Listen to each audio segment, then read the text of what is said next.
એ મોવીથી ડેડિયાપાડાને જોડતા રસ્તાનો પુલ હમણાં પણ તૂટી ગયો છે। ત્યારે ગત વર્ષે આ પુલ તૂટવાથી ડેડિયાપાડા અને સાગબારા તાલુકાના લોકો જિલ્લાથી અવરજવર માટે નેત્રંગના 30 કિલોમીટર ફરીને જવું પડતું હતું અને મહારાષ્ટ્રને જોડતો આ રોડ છે।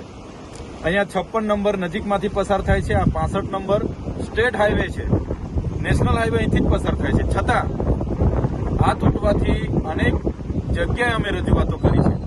અમે મુખ્યમંત્રીને પણ આના લીધે મળ્યા હતા કે જેમ બને એમ આ પુલ બની જાય તો લોકોને હાલાકી નહીં વેઠવી પડે। સરકારને કીધું, જિલ્લા સંકલનમાં દરેક વખતે અમે રજૂઆતો કરી, કલેક્ટરે બધાએ વાયદાઓ કીધા, વચનો આપ્યા કે થઈ જશે, આશ્વાસનો આપ્યા, સરકારે બી કીધું કે થઈ જશે। આજે એક વર્ષ દરમિયાન કોઈ કામગીરી નહીં થઈ અને ફરી આ તૂટી ગઈ છે।